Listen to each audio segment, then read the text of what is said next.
Hello! So, ngayong araw na to ay bablog ko lang itong bago naming ano to, pressure washer na Blue Clean XWM 2300. Ito ay isang electric pressure washer na magagamit namin sa paglilinis ng mga car saka pagka-car wash. Siyempre, ganun din sa paglilinis ng mga flooring and everything dito sa surrounding ng bahay. Try na natin buksan. So ito ay electric. So we expect na meron siyang mahabang cord and ito na yung manual. So yan. So dito sa manual may mga hose for pump and end gun and for soap and barrel. So dito yung mga o-ring niya.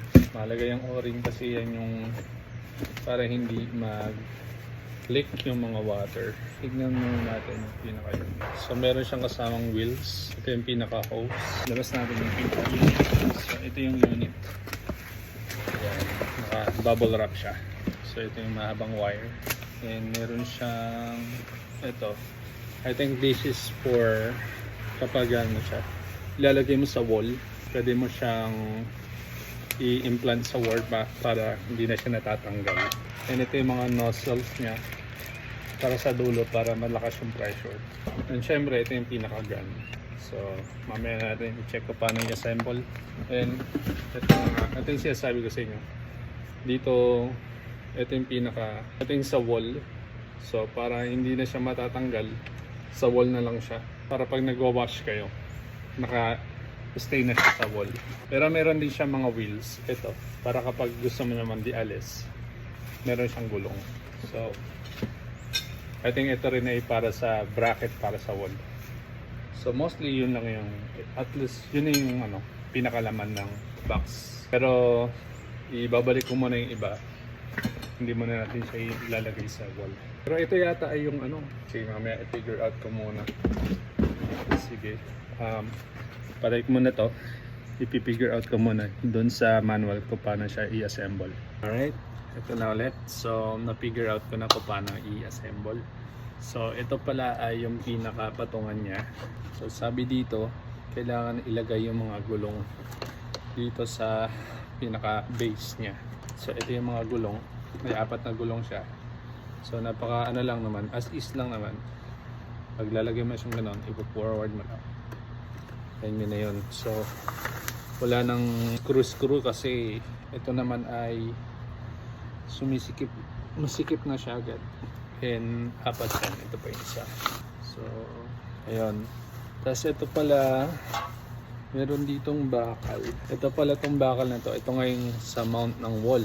Pero ang gagawin dito ay kailangan ilalagay mo na sa ilalim. Dito meron siyang screw, butas dito para dito. So makikita niyo yan, may butas. Pagtatapatin niyo yan dito siya. Hindi naman kayo magkakamali kasi 4 lang yung butas niya. So mamaya makikita niya bakit yan mahalaga. So ito yung mga screw kasama. Ngayon kailangan ko ng tools. Hindi ko na yung tools. Pero bago yan, siguro pwede ko munang kamayin. Kasi naman to eh. Oo. I think kasama ang tools. Usually kasama ang tools pag mga ganito eh. Wala siyang tools. Okay, nakakuha na ako ng tools. Ito ay Craftsman tools. Hiniram ko lang dun sa aking diyaw. So gamit tayo. To, madali lang to. Simple lang to. Medyo lapit natin baka para makita nyo. Maganda tong tools na to. Hindi mo na kailangan i-twist dahil meron siyang parang socket type na yan o. So masikip na siya. Diba? Sandali magsikip. So na lang. Then pwede na siya. So for now, yan muna. Hindi ko na masyadong pasikipan. So yan ang magiging tsura. So makailan.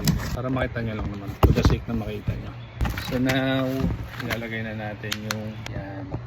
So hindi na no-brainy naman halos. Madali lang siya. Alisin na natin yung tag. Ingatan natin yung tag. Baka kasi balik na rin. Yan. So ito yung pinaka-nozzle niya. Ito meron na siyang dito. Ini-insert lang yan.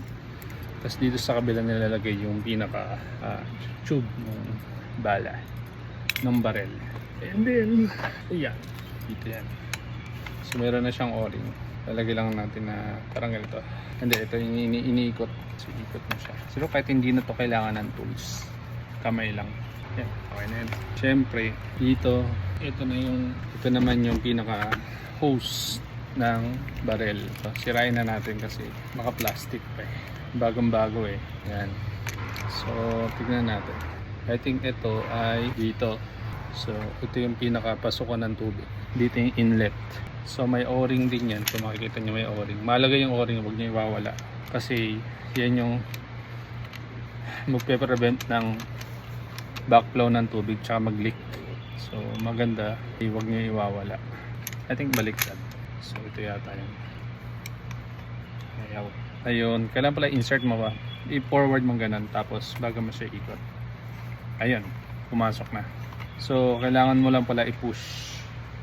Push ng maigi para pumasok talaga. Hindi ko na masyadong sisigipan para madaling ikalas. Para pag niligpit. So, meron pa isa ditong ano. Yun naman pala eh. So, yan. Based sa manual, yan. Pinalagay yung barrel, yung inlet sa base dito. Okay.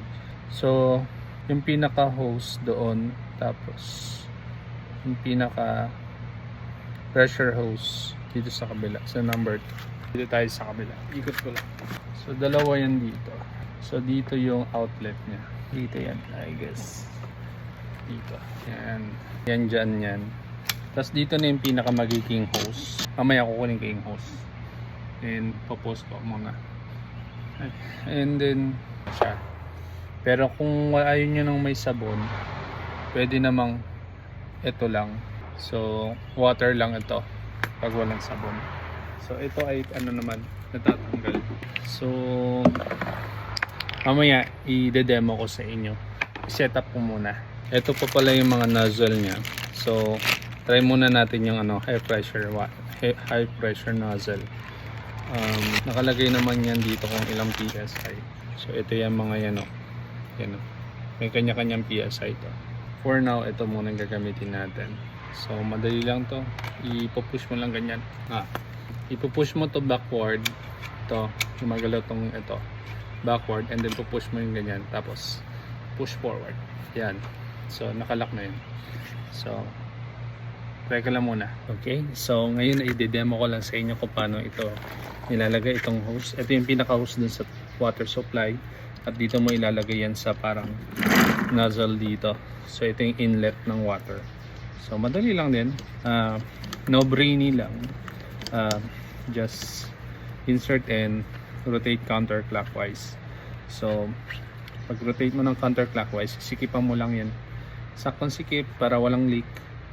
And madali din buksan. Then yun na yan. So yung nga pala, yung wheels nito, it comes with lock. Up pag ano, pre-wheel. Up pag pre-wheel. Pero kapag dinown mo to, may lock na siya. So para hindi gagalaw-galaw yung ating machine. Actually, magaang lang pala ito. Siguro mga 5 kilo lang siya. Or 6 or 7. Mga ganun lang yung range niya. So nakaset up na rin pala itong ating gun. Ating gun. So yan. Nakasaksak na rin yan. Water na lang at bubuksan ko. So let's see. So make sure lang muna ilagyan mo ng pressure. And then pwede natin bukas. Ayos. So yun yung ito yung bilog na nozzle. Pero kapag kailangan niya palitan ng nozzle, nandito lang yung mga flat tsaka yung mga straight. So depende sa pressure na gusto nyo. Pero malakas pala talaga siya. Tsaka kusa na siyang nag-i-stop kapag binitawan mo. So yeah. So okay. Thank you for watching the vlog. Ipopost ko pa mamaya. Shoutout sa mga friend natin dyan sa Pilipinas at sa mga ibang kaibigan natin dyan sa Canada, Singapore. God bless you all. So yan, ngayon ay demo ko sa inyo kung paano gamitin yung ating pressure washer na nabili nila ate. So una gagamitin ko siya pang sabon and then lilinisan natin yung aming cold cart. So nandito yung pressure washer natin and lalagay ko yung sabon. So una alisin mo yung nozzle na isa. Ito yung nozzle na may sabon. So connect mo lang yan dyan. Tapos push. And then, yan, ready na to. So yan, ganun lang siya ka-delay. Ngayon naman papalitan natin ng nozzle na mamaya na pala.